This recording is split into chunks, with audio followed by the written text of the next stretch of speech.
Hey, world builders! Welcome back to Shoutout Saturday, where I read your lore. This is number 19, which is pretty crazy. And if you want to hear your own writing read aloud here, then come to our Discord and submit something, a result for the daily prompt from the daily prompt channel into the Build Together forum and tag it as Shoutout Saturday, and I'll read it aloud here. Now, let's get to the lore. For day 202, the prompt was, what is a unique illness that exists in your setting? What causes it? Are there any treatments? And this comes from Nugget in the Discord. Perwin the Great writes, the madness from outside, an entry in Rust and Blood. Who's there? Be warned, ye who gazes into the night, for this sentence, spoken from you, is the mark of an affliction like none other. You will hear a voice in the shadows, whispers in an eldritch tongue speaking of things that your mind was not built to know.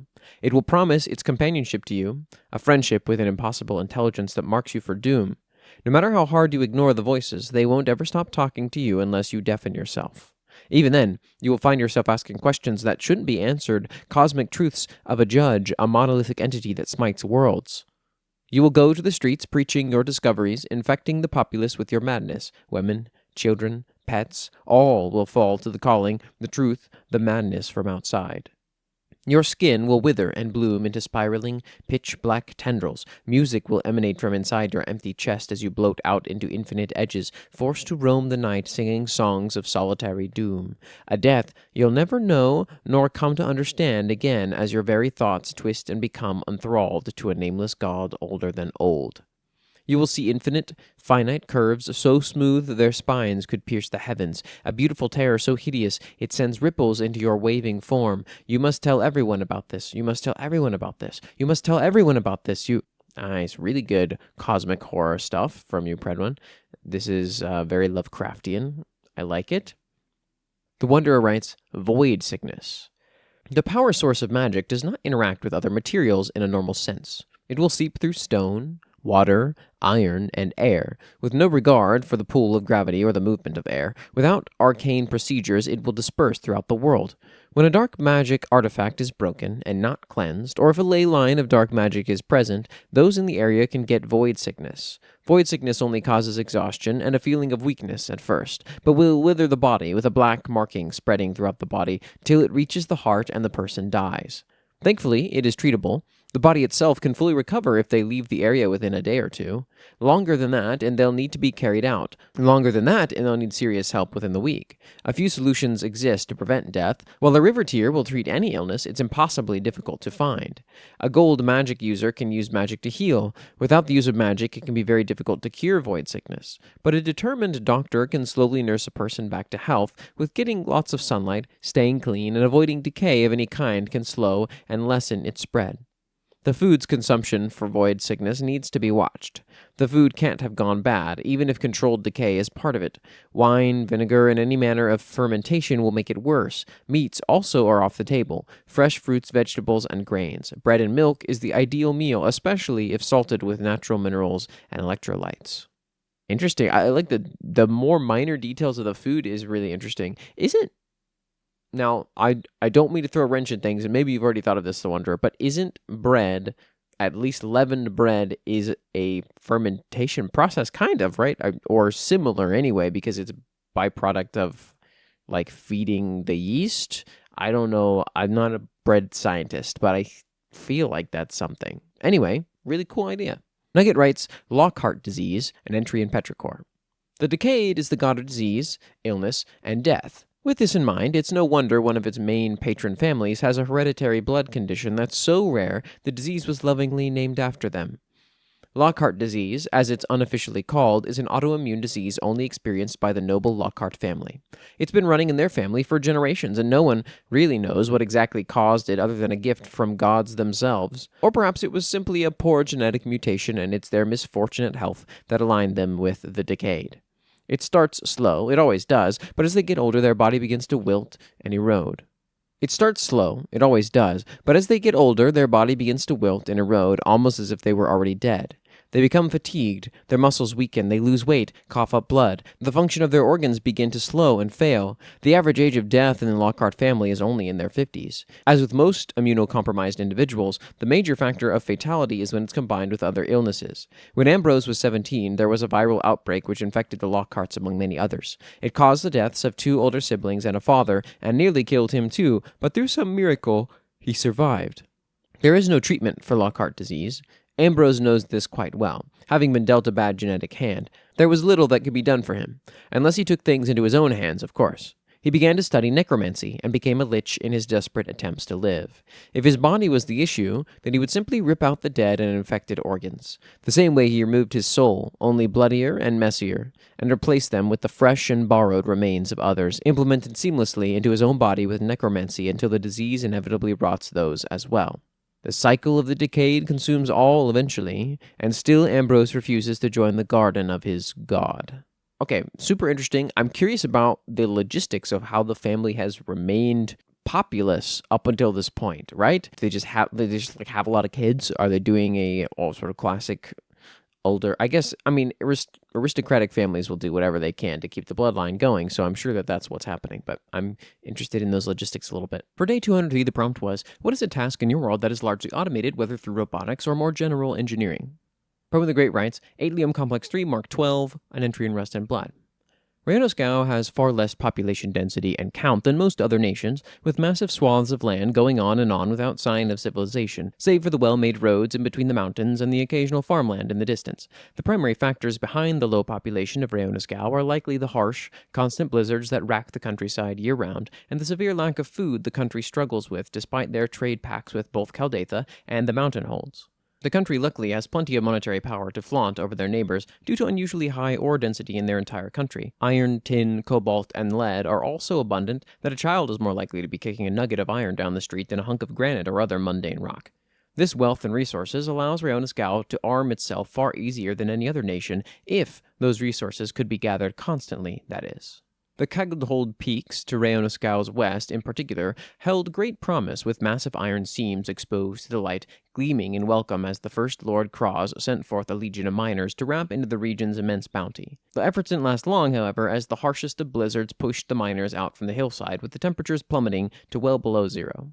Engineers were tasked with finding answers to keep constant mining efforts going, despite any storms or stag presence. At first, several defensive emplacements were tested to deter stag manifestation, as well as regular carrion hunts in the region, but the storms made it hard to continue working constantly. Next, a small number of automated thralls were sent to assist a smaller team of mortal workers. This, too, proved unsuccessful, as the mortal workers were again forced out by the ever-escalating storm intensity. Finally, the engineers decided to go all out on the automation of the Atlium complex, with 500 automated thralls being constructed and shipped directly to the mines, along with a little encouragement to assure that any spirit complex errors are dealt with quickly, the Zorgatha Megaminer. While built for mining, this absolutely monolithic biomech also had enough firepower on it to destroy entire armies in an hour. All those cannons are to be used strictly in the event of a complex failure, when one or more automated thrall's spirit complexes are eroded through use and become blank, allowing the elemental to act without restriction. The only mortals on the worksite live out their term on board the Megaminer like a giant walking oil rig. The only time they will leave the mech is if their contract expires or they die. All external processes are conducted by the auto-thralls below, shipping, smelting, collecting. All of it is done by the automatons in the shadow of a device 30 times their size made to kill them if they act up. As its name suggests, the Zorgatha Megaminer does do a bit of mining itself, although it's mostly used to clear the way for the smaller workers so they can safely extract the goods. Overall, the workers stationed in the Megaminer don't have much to do except upkeep their home for the next 5 years. Really cool, megastructure concept, really big, pop-a miner overlooking all the little automaton miners, and just with the threat of hundreds of guns over their heads. Nugget writes, The Steam Engine, an entry in Time Traveler and the Immortal. A journal entry from one Victor Cogwin. The pages right before this detail diagrams of an invention, an electrical lamp, it looks like. Several drafts are scribbled out, with angered notes in German cursing its faults. October 15th, 1875. Another problem with the light bulb. Well, their problem seems to be with the light bulb, but I dare say the real problems are the cowards running the university. The fuse experienced a catastrophic failure, exploding and catching my workbench on fire. Nothing too major. I simply needed to exchange the fuse and rework a few things to produce less strain on it. I think my current notes would work, but I must have left them at the university. But no, apparently this is one time too many. Quatch! There's no such thing as too many failures when you're creating something.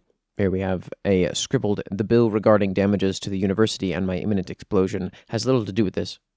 After all, that's the beauty of this modern age of industrialization. It's the century of innovation and progress and stretching the limits of human imagination. Take the steam engine. We stand on the shoulders of the great late inventor James Watt and his improvements on the steam engine, originally to help with the extraction of coal, but bringing with it the revolution of a new age. More coal and more genius minds, we are at a peak of automation. Watts gave us early railroads, making it faster and easier to transport goods and people to new places. You can get from Glasgow to London in only 2 days by train, and we have the steam engine to thank for it. In combination with inventions like the flying shuttle, significantly sped up weaving, and making yarn is becoming mechanized by water power. We have better production, allowing for more jobs in all of the new factories, and things are cheaper now on account of the easier labor.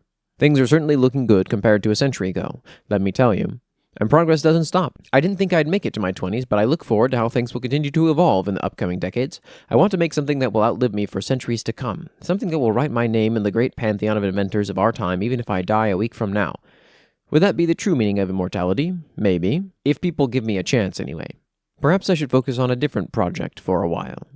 This is cool. I mean, I like that you're incorporating all the real world history here, but then injecting, historical fiction is super interesting. It's not something I've read a lot of, but like every time I've read it, I've enjoyed it. This is a little bit more fantastical, obviously, with the time travel aspect, but I think this is very compelling. I want to know what kind of invention he's making, and maybe I should already know. Maybe I'm forgetting something, but keep it up. For day 204, the prompt was, describe a job that no one wants but pays a lot and must be done in your world. The Wanderer writes, Monster Hunters. Monsters are scary. They're usually big, have lots of ways to kill you, and are unnerving in their behaviors. Monsters are defined in Endrin as creatures who cause unnecessary damage to their survival and don't meaningfully contribute to their ecosystem. They also actively kill people. That is not a career or job anyone wants, and very often it requires a lot of skill and training and otherwise non-profitable skills. If a professional monster hunter isn't around, the entire village or town's fighting populace, or guards if big enough, will have to team up, and that quite often isn't enough. So they ensure they pay well, because if they don't, then they have to wait for a paladin to show up or a monster hunter who does it for the love of the craft, and quite usually, that last group is scary. Interesting, so something that is an invasive species could be classified as a monster, potentially, right? Like, this is an interesting way to classify what is monstrous in a world. I think that's kind of cool. Now, maybe you have some more specific criteria, I don't know. Pro the Great writes, trench cleaners, an entry in Rust and Blood. Trench combat is the most common form of warfare in Turmoil, large spans of barbed wire and steel bunkers stretching over the horizon, packed full of upwards of 300 soldiers per mile of trench. Behind the trenches are dense networks of underground tunnels that supply the men and women who violently give their lives to defend Kamar or Remexia or even the forces of Aternum. All sides of trench-based conflict need one key job worker, an individual that keeps the supply lines and walkways as clean as this muddy hell will allow, the trench cleaners. As a basis for their duties, trench cleaners ensure that all walkways of captured or constructed trench lines remain clear of debris to ensure efficiency in the warfront. All it takes is one soldier tripping with a box of ordnance to give the enemy the opportunity they need to take a section of trench they've been eyeing for weeks or months, and keeping hazards clear ensures that accidents are minimized. The job involves a lot of heavy lifting, corpse cleaning, burning debris, and thankless rewards, an overall unattractive job that's completely forced upon most soldiers at random. Now then, let's look at each faction's version of a trench cleaner. Warseers, Remexia. Warseers are the lowest of the rehallowed legions, not even granted any weapons to ensure their safety during their duties, a luxury granted to even the lowest of murderers in Remexian military. Warseers do, however, unlike most of their criminal kindred, get a degree of respect from their brothers and sisters in war. Soldiers of Remexia understand the hardships that Warseers go through, and in a rare sign of kinship in the warfront, normal soldiers will often help a Warseer on duty if the soldier has nothing better to do. This respect comes from one of the few good parts of Remexian religion. Everyone, no matter how corrupted or low, can be redeemed and brought to the highest manifolds of Ram's light. Remexians all see themselves as equals, peasants striving to achieve greatness together in this corrupt world. Onto their duties, Warseers are responsible for moving munition boxes, transporting corpses to incinerators, transporting heavy cargo by hand, or just serving as meat shields when someone important like an Axion shows themselves on the battlefield. Flame Freaks, the Greenskins. Flame Freaks, as they so passionately call themselves, are flamethrower-wielding orcs that patrol trench lines, cleaning up any rubbish or Caldathans they find on their routes. Orc trenches are nowhere near as pretty as those the other factions use, even the Murricanians, but Flame Freaks still do their best to reinforce the muddy holes they use as home in the warfront. Flame Freaks, unlike most other trench cleaners, seem to love their jobs, relishing every moment they get to use their flamethrowers, laughing like manic children as the heat incinerates whatever it's been aimed at. Trench cleaners, Caldatha. The namesake of the job category, Caldathan trench cleaners upkeep the most advanced trench lines in all of Turmoil, ensuring all water has a proper draining point, vehicles have clear movement paths, soldiers can easily find cover and medical supplies, and upkeeping the electrical systems around some of the more important locations. Trench cleaners are even sometimes tasked with salvaging enemy technology, becoming part of forward reclamation teams that rip apart the war machines used by Eternum and bring back the good bits. Trench cleaners often are more than capable of defending themselves if they come into contact with enemy forces, armed better than most other soldiers in Gamar with the Calite 400 automatic rifle, a gift from Rayonis Gao's very own factories. Ironically, their work to prevent trench foot among their comrades has led to trench cleaners becoming afflicted more than any other soldier in Gamar. The unfortunate children of Ragash. Combat is the lifeblood of Murricane. The children of Ragash live to cause suffering and pain to those who would defy the will of Ragash, but not every man or woman of the rancid cloth is fortunate enough to be posted on the front lines. The unfortunate are the Murricanians who've been assigned to trench duty, upkeeping retreat points and making sure that encampments don't collapse under mud. They get to sit at the camp poking a stick in the mud while everyone else gets to go murdering. What a bummer. Luckily for the unfortunate, this duty is shift-based. Tomorrow they get to fill their hands with the supple flesh of the ignorant, and perhaps even welcome some new kin into the fetid hug of Ragash. Those left behind as unfortunates repeatedly develop incredibly artistic skills during their downtime, upgrading or upkeeping their sex banners. Overseers, Rayonis Gao. Caldathans worldwide are generally uncomfortable around their northern neighbors, but being in the presence of an overseer is an entirely different kind of unease. Overseers are silent, gas mask-wearing soldiers that work for the noble houses of Othema, hired out to keep watch of their southern cousins' trenches and watch even their own soldiers. Overseers don't just sit around with a thumb up their arses, though. They get work done. Upkeeping inventory, ordering soldiers around, or simple back-breaking labor they can accomplish courtesy of their noble blood. While far less involved than the trench cleaners of other factions, overseers still do their fair share to upkeep the battlefield. Now, the next section is spoiler warninged by Predwin for players, so players skip to the timestamp on screen. I'm about to read that now. Ordinals, Marchers of Khrazan, a sneak peek into the world of anarchy. The weaklings of Turmoil know not war, true war. The factions within Anarchy have had it rough since the day Maug showed his face in the clouds. Trenches in Anarchy are constantly under fire from both man and monster. Wartime is constant, a never-ending conflict where every death counts. Ordinals make sure that death might not be the end. Ordinals make rounds looking for the wounded or dead and drag them screaming into the workshops of the skin forgers where the once useless soldiers are reanimated with dark magics and sent back into the front lines as vials, brain-dead meat sacks that are used to soak up bullets in charges against their enemies. Laredia writes, Expeditioners. The expeditions. Every year, a new expedition crew is drawn. The groups vary in sizes depending on the year's needed expeditioners. The people chosen for the draft are normally those of poor lives, orphans just getting out of the system, people needing a new start, or, the most common, those that don't have a choice. While the pay can be high and this job has to be done, in the beginning the pay is horrible as it is based on reputation, and crews get paid more in areas they have a higher reputation with. The reason this job must be done is to help a few things: to contain monster populations, discover new places, gather resources, and to study the old world before the gods stopped communicating with the mortals of Laredia. Most crews specialize in one thing, from normal monsters to the supernatural. Some are even only researchers or scavengers. I'm excited to learn more about your world, Laredia. I mean, expedition concepts where people who are maybe destitute, poor, down on their luck, that get sent out to do something is like a anime slash like drama series concept that has always drawn me in, and so I'm excited to read more of your stuff as time goes on because it sounds very compelling to me, at least personally. Carhop writes, The Gardeneers. Gardening is a pastime long held dear by many of the sapient species spread across Restris, most especially the briar folk, whose most dedicated gardeners build their worn wagons after the natural structures of hillocks, cultivating entire ecosystems of flowering plants, vegetation, and the many creatures that live in such a loamy and verdant environment. The frontier city of Twin Sticks holds an illustrious garden, home to a sanctuary of butterflies, hummingbirds, and peace. Even the alien Korethi tend gardens of herbs, shrubs, and tubers among decoratively arranged rocks. Many who tend gardens of great repute do so out of charity or for a commoner's pay, but there is one sort of gardener who demands a small fortune whenever their services are rendered. The Gardeneers are a small but highly reputable mercenary company employing 5 companies of roughly 25 soldiers and 1 commander scattered throughout the continents of Restris. The company formed when members of the Cliff Spider Company, the Plague Burners, and the Smokehounds worked in a joint operation involving the destruction of a great network of corpsal gardens, spawning innumerable sporeborn in the foothills and mountains of central Fierlund. During that years-long campaign, the companies grew into a tightly knit unit as they developed tactics for efficient large-scale destruction of the sporeborn and their spawning grounds.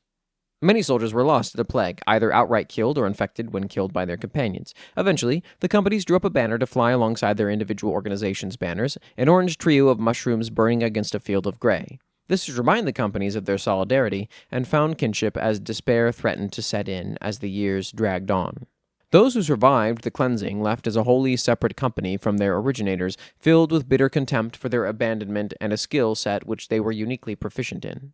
These skills and the knowledge gained have been passed down from commander to commander in the 50 years since the company's inception and hardly ever shared to outsiders. Each of the 5 commanders is charged with continuing to add to the collected knowledge and is a requirement among troops who hope to be promoted to commander one day. Each year, the commanders hold a moot in the caves surrounding Twin Stacks and exchange new findings. It is at this moot that a commander can challenge other commanders' stations if they find them lacking in their fulfillment. The knowledge is a mix of alchemical recipes, battle tactics, sporeborn behavioral patterns — these have been shared with some researchers who financially compensated the Gardeneers for their procurement — and unique runes of power developed by their battle chanters. The knowledge and skills held by the Gardeneers is so expensive because it was bought with the blood of their battle companions and continues to be its price, for infection is not a matter of if for Gardeneers, but when. Yeah, I forget. It's all mycology spore stuff with your world, Carhop, and so, yeah, if you want to grow a garden, then you're going to also invite that into your area, and you're going to have somebody to deal with that, and this is a really cool manifestation of who would have to deal with that. For day 205, the prompt was, what is the most powerful non-sapient animal in your world? And this prompt comes from the Wanderer in the Discord. Probin the Great writes, Somnivores. The beach of bodies was once a sea of golden sands dotted with palm trees that reached heights of 40+ feet. These trees once held engorged fruits that both colonists and wildlife relied on for food. One such beast was the auburn palmworm, a 12-foot-long, 400-pound hunk of muscle that climbed the trees and claimed the fruits for themselves. Palmworms were once completely harmless to mortal kind, being completely herbivorous and slow. They allegedly even made for good eating according to first-hand accounts, being turned into large pots of jambalaya or other rice soups courtesy of the lobster-like flavor and texture the worms had. Once the war started, most soldiers assumed that the orcs and Murricanians hunted the creatures to extinction, as they had with all other wildlife native to the beach. Slowly, however, over time, disappearances began happening more and more as large holes were found inside Caldathan bunker complexes. At first, rumors spread a Murricanian subterfuge, but most agreed that neither orcs nor cultists were capable of such cunning on such a wide scale. Still, these rumors persisted until a soldier entered the sleeping quarters of his bunker to find something utterly horrifying. A worm twice the size of a tank eating a sleeping soldier alive. Thanks to his fast reaction speed, the patrolman scared the worm off with a personal flamethrower, and the unconscious soldier was saved. Except she wasn't asleep. No, she was wide awake, staring her savior in the eyes as he brought her to the medical bay. The worm had paralyzed her completely, and while she made a full physical recovery, the mental damage was enough to have her honorably discharged. The news was taken very seriously by Lord Hugo Brass, with him placing several new rules in place to keep soldiers safe while they slept, although they didn't work at first. Disappearances kept happening at higher and higher frequencies before a live specimen was finally captured by 8 trench cleaners that accidentally dug one of the beasts up during an expansion drill. Here are the scientists' discoveries. Somnivores, coined by Hugo Brass himself, are opportunistic predators that possess an incredible amount of metaphysical power. They exude a sleep agent through their skin that keeps prey in a state similar to that of sleep paralysis. Other creatures in the room may experience night terrors of incredible detail while a somnivore is in the room with them, but the target of the worm will wake up as soon as the somnivore begins to envelop their lower half. The corruption present within the somnivore, a likely byproduct of the miasma, gives the creature a wicked sense of humor, with it actively seeking to cause terror in its victims by awaking them to watch their slow deaths. While completely unintelligent in any capacity, somnivores are still capable of identifying any threatening characters in any given room. Eyes on the front of the worm are capable of basic perception, allowing them to drill into individual rooms and ensure that their prey is not guarded by gas mask-wielding soldiers immune to their sleep gas they exude. To properly defend the sleeping, it is recommended to force a canary or other songbird into a nocturnal sleep cycle to ensure that if a somnivore enters a room, the canary falls asleep first to alert any guards in the room to the threat. While the rooms are dark, the gas masks now worn by all night watchmen make it even harder to notice any movement in a room, especially the sluggish movement of a somnivore, despite their size. It is also possible that somnivores possess a small degree of perception blocking abilities, as several reports have emerged of 2 to 4 soldiers disappearing while in direct line of sight to a watchman. I like this creature. So bold, so handsome. Very nice. You could learn a great deal from a creature such as this one, mortal. This one's really creative. This is super interesting. I love giant worm things. We got a couple of them in Atovia, and they are always fun. This one's a little bit more horrific, I think, than the stuff I've come up with, but it's fantastic. The Wanderer writes, sun basilisks. Far, far into the oceans, following storms and terrible weather, live sun basilisks.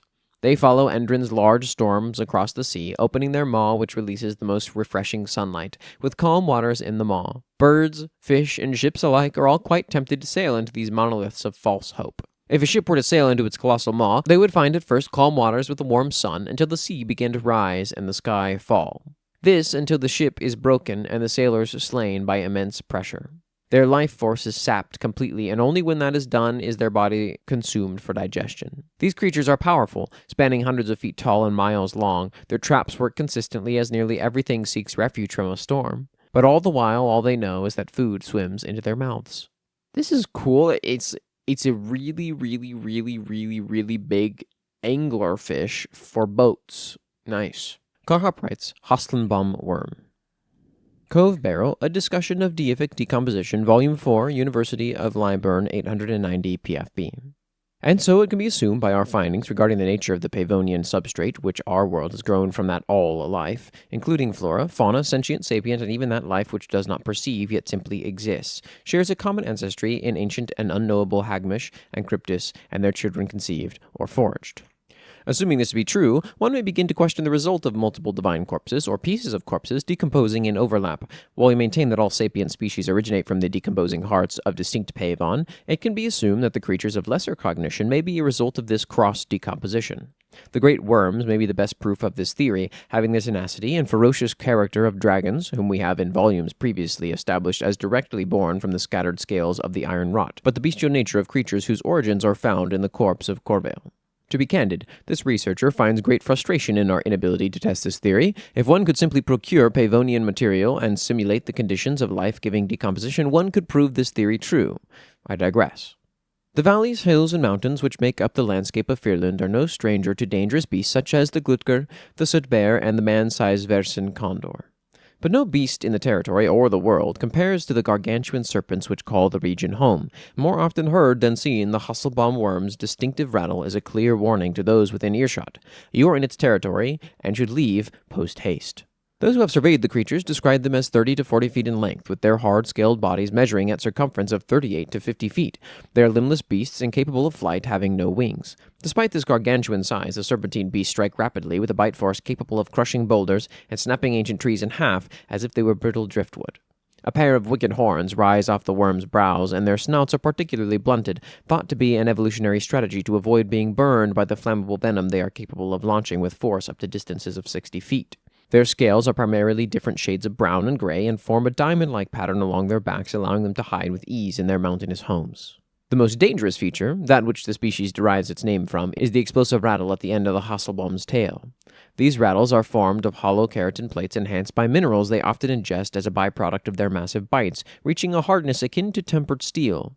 By secreting their venom from a specialized gland found at the end of their tails into the plate's hollows, the worms are able to agitate and spark the venom by vibrating their rattles at a particular frequency and subsequently slamming the appendage into the ground. The resulting pressure and ignition causes the rattle to explode with fiery venom and natural shrapnel. This seems to barely faze the worm, and they are able to regrow their rattles within a few days' time. Their explosive tails are also used to aid in expanding their nests, which are typically naturally formed caves or the paths which now burnt tree roots of the giant's wood once carved. Second to the rattle in regards to danger, one also must be aware of the flaming venom the worms are capable of spitting. Using a specialized organ below their tongue, the worms can expel a chemical compound comprised of ammonia and nitric acid, which are stored in 2 separate glands. When the chemicals are combined and come into contact with the venom superheats to instantly raise to combustion levels, creating a glut of explosive, caustic venom. It is thought by many druids and researchers that the worms create this compound through the digestion of giant bats, werebats, manticores, and other guano-producing fauna and megafauna. Behaviorally, the Hasselbaum worm is territorial and solitary, preferring to hunt during the early morning or dusk. While they prefer a diet of cattle, foxes, horses, large game fowl, and the occasional bear, it is not unheard of for the worms to eat explorers, hikers, and unfortunately lost souls. Worms who have tasted of man flesh before seem to grow a liking for it and thus become active hunters for it. They hunt humanoids as they hunt any other prey, through careful camouflage and ambush. The worms typically mimic rock formations, and the more clever will even disguise themselves as stone cairns, coiling themselves up tight in anticipation of an ambush. Once prey crosses their paths, the worms will strike with sudden force, swallowing it whole if able. The worms inject their fast-acting venom into large prey, allowing it to kill their target before it begins to gorge itself. During digestion, they will wrap themselves around mountain peaks and the canopies of trees, absorbing sunlight before returning to their burrowed caves to rest. If the worms feel threatened during their resting period, they tend to give a warning rattle in hopes of deterring the threat. If the threat persists, they will spit their combustible venom at it. If anything living enters the worm's den, it will begin to stalk the intruder and seemingly toy with them by contorting its body through various interwoven tunnels before ending their life. Threats and prey alike are sensed through various methods by the worms. Thermosensitive pits behind the worm's eyes allow them to see heat signatures even at dusk and night when their weak vision would fail them. And they are able to sense vibrations in the earth by staying still for several moments. Their forked tongues can catch the taste of the air around them, detecting airborne scent particles and depositing them in specialized organs on the roof of their mouth.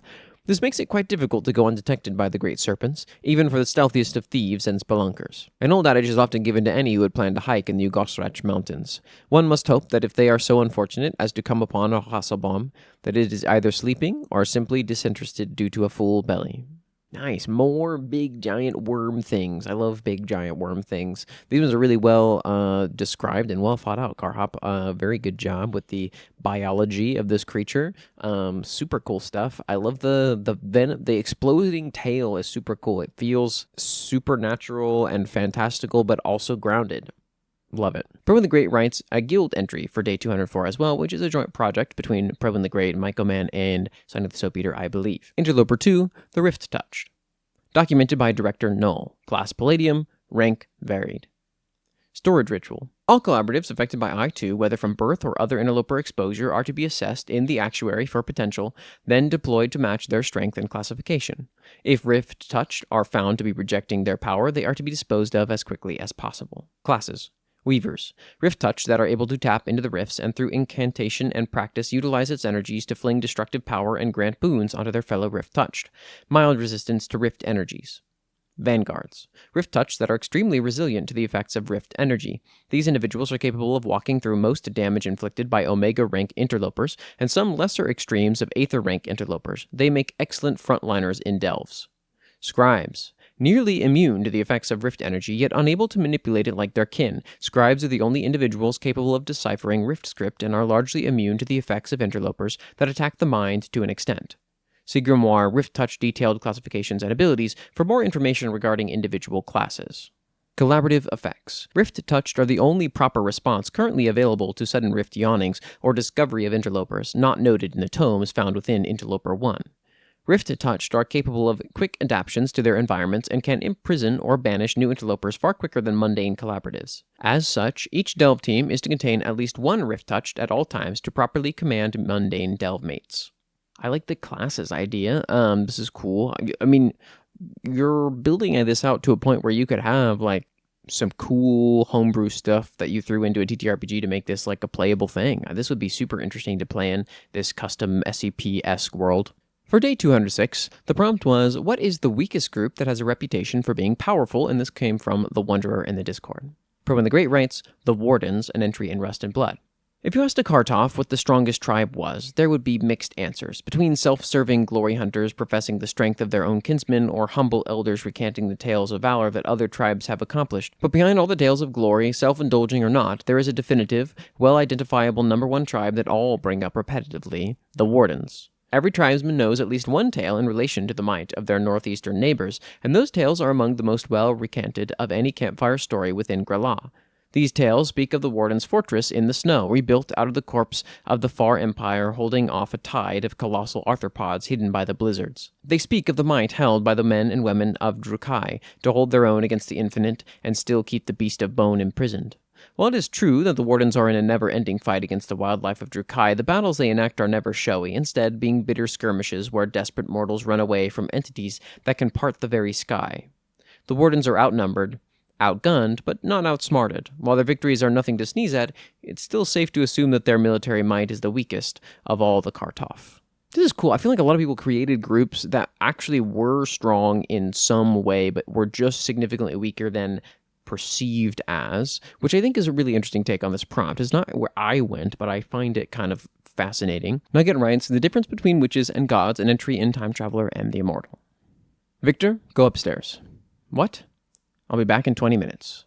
There was a knock at the door. Emrys stood up and put his coat on as if nothing were the matter, looking back at Victor as one final reminder of his instructions. Victor's eyes widened slightly, recognizing what was happening. Emrys? I'll be fine. Go. Victor complied. Emrys answered the door, coming face to mask with a man far shorter than him, dressed in a long coat, gloves, and a bird-like plague mask. He was holding a torch and was accompanied by a small crowd.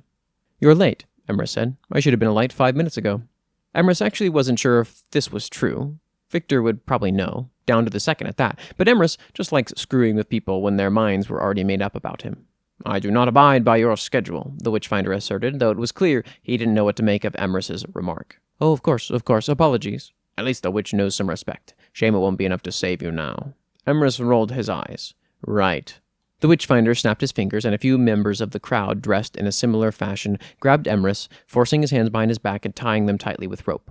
From there, he was forcibly dragged by the arms down the dirt path leading to his house. I can still walk.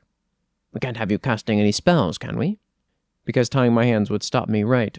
They continued down the road, coming into view of a stake surrounded by straw and firewood. The Witchfinder started to read from a piece of paper as his assistants tied Emrys to the stake. Emrys Aurelius has been found guilty of the crime of witchcraft. Since the gods tore the world apart, magic has been a crime against humanity and a sign of wickedness. His sentence? Death. May magic continue to get purged from the earth, and let his death serve as a warning to all those practicing witchcraft. He turned to Emrys, holding up his torch. Do you have any final words? Emrys sighed. You know, you really should learn the difference between witches and gods. The Witchfinder did not listen. He simply dropped the torch into the straw, which quickly caught. Emrys took one final look at the Witchfinder as the fire rose around him, noticing something he hadn't previously, a family crest. One he's seen before, depicting a snake curving into a capital C, silver in color, with emerald embeds for its eyes. He recognized it. Nearly 200, 300 years ago, the 14th century, he had gotten sick. Victor took care of him wearing a crest just like it. Witches could never compare to me. Emrys erupted in a solar flare, knocking the flaming wood and straw into the crowd and breaking free of his restraints. He picked up the main Witchfinder with magic before slamming him back into the ground, fire and ash still surrounding them. What was your surname again? Emrys asked, summoning his daggers. What? You Witchfinders are really only all bark and no bite. Your surname, what is it? Cogwin, Witchfinder Private Matthew Cogwin. Cogwin, Emrys snarled. Got it. Emrys stepped down hard into Matthew's skull with an audible crunch as the bone snapped. Gah! The Witchfinder cried out in agony. Please, I have a wife, I have kids, please. Your bloodline lives, you just won't.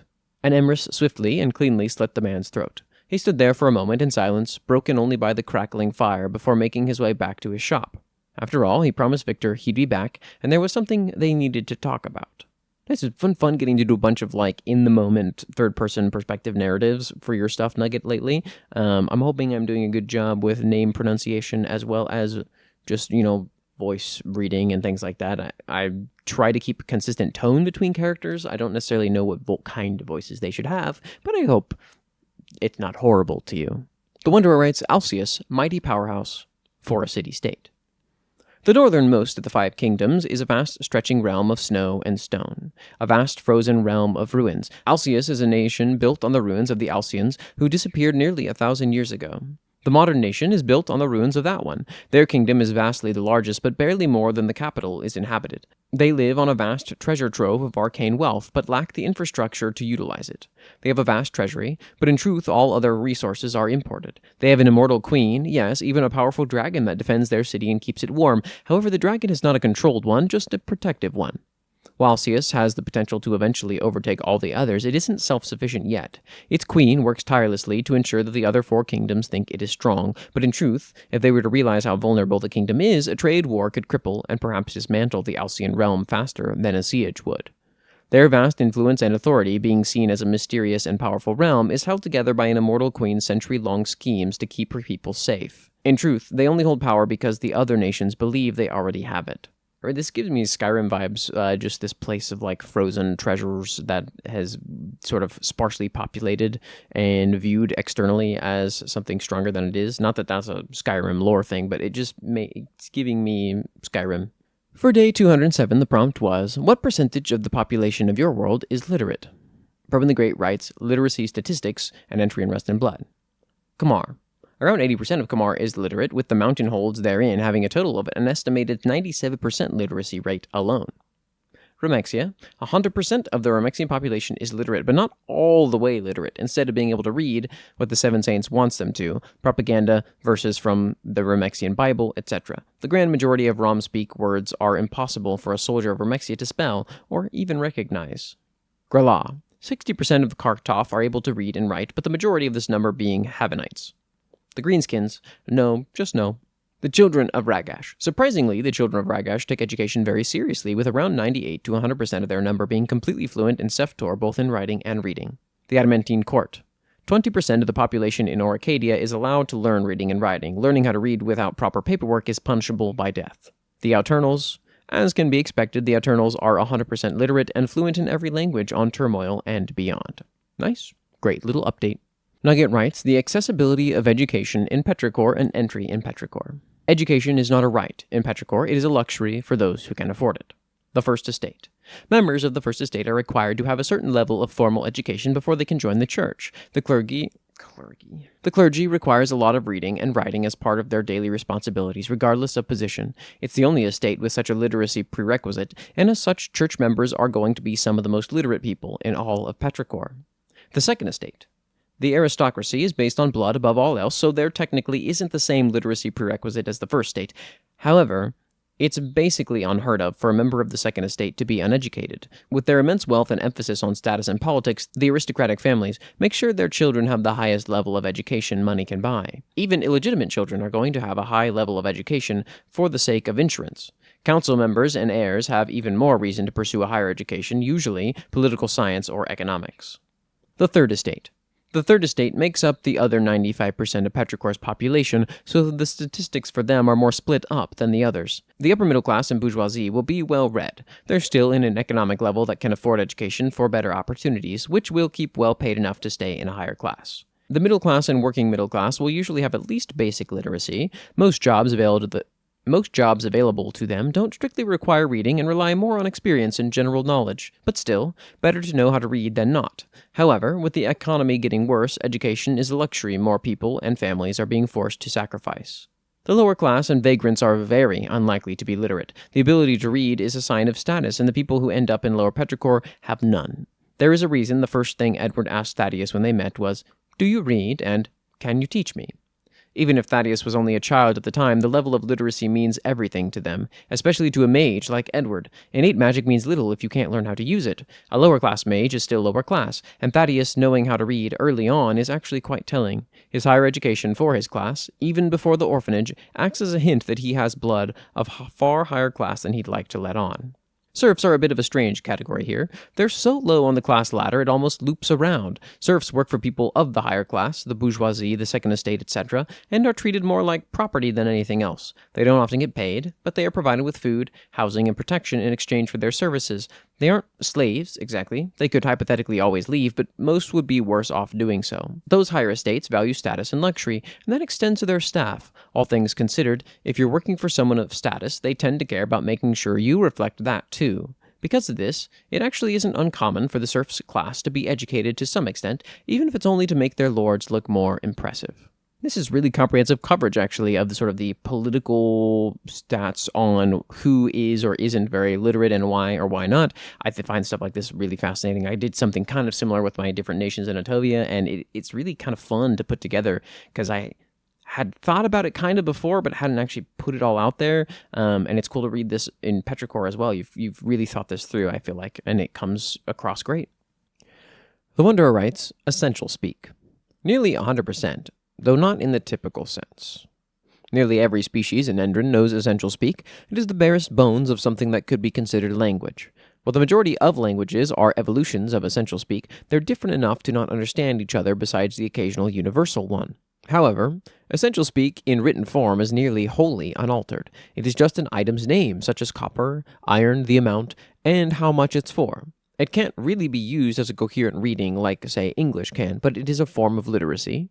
The reason it's so universal is because it was developed by the elves very early on in Endrin's history. They initially made it to communicate with other factions of elves who they'd go dozens of generations without seeing. But as new baby sapient races began to emerge, they'd teach them how to farm, forge, build, and survive. They even gave the majority of the world to the fledgling races. However, these new races didn't have 400 plus years to learn the Elvish languages, so the elves made a really dumbed down version and taught them that, which worked fabulously and still remains as a sort of universal language, though if you were to ask what percentage can read their full language, about 12% actually know it. Now, for the final day of Shoutout Saturday, number 19 is day 208, and the prompt was, what's a recent advancement in the quality of life in your world? Was it thanks to magic, technology, policy, or some combination of the three? Perwin the Great writes, what has improved in Entry in Rust and Blood? Nothing. It just keeps getting worse. There are so many things I could say about how bad life is in both Turmoil and its sister realm, Anarchy, but I think that would just be repeating myself. Although I suppose the Murricanians and Orcs have had far more fun with their breach of the bulkhead. And the final entry is from Nugget, and it's called Electricity. It is an entry in petrichor. Magic has been woven into daily quality of life since petrichor was founded. Perhaps most famously, it's used in clothing for various effects, usually enchantments to keep the wearer dry and warm from the rain, but there's other aspects of life magic is used in. Buildings keep warm, greenhouses and farms use magic to help plants grow without the sun, food is kept fresher for longer using enchanted containers, and those are only a few examples. However, anything using magic is expensive. Most can only afford a single enchanted piece of clothing, and some not even that. Purely from an economic standpoint, it can't be used everywhere. Until someone figured out a use for the large amounts of water drained out of the city every day. Petrichor's drainage systems, when functioning properly, direct water underground where it's often filtered and collected for drinking purposes, but most of it simply gets dumped off a cliff into the ocean below. It's not like they have a water shortage after all. Someone had the bright idea to use the water drainage systems to generate and store energy, now known as electricity. It still isn't all that widespread, but it's far cheaper than magic and is being used for transportation, accessibility, lighting, and more important, to many, heating. It's small, but a huge improvement to many, whether it's just less reliance on oil or gas lamps, faster and drier commutes, or having heating lamps in the streets and homes. This is a great idea for, what do we do with all this excess water? We use it to turn a wheel, and we get power from that. I would assume that, petrichor probably has lots of water mills, right? For the same reason? Could you, hook up a mill to a water wheel at the edge of petrichor where it's dumping into the ocean and just kind of let that power that, I'm assuming. If you're doing that with electricity, you could do it with that, and I'm sure you could kind of do all sorts of nice little things with that. Very cool. Well, that brings us to the end of Shoutout Saturday number 19. As always, if you want to see your own thing here, come to the Discord, post in the Build Together forum, and tag it with Shoutout Saturday, and it'll get read here. Now, this is, once again, we have cracked, I believe, the longest in a while. It's more than 7,000 words. It's, I think, maybe close to 8,000. I haven't actually double-checked the words that were in the images, but there were a significant amount, so we're at least 7,500 for sure. And so thanks to everyone who submitted. We are having a lot more writing than we did only a few weeks ago, and I'm excited to see where all of this goes. If you want to support the channel, you want to join the community, and you just want to see more of this, then please like and subscribe and comment and everything else that you're supposed to do, I guess, for algorithm stuff. And if you don't want to do that, you don't have to. Of course, it will always be free, and thank you so much for watching either way. Have a wonderful Saturday or whatever day it is that you're watching this. Bye.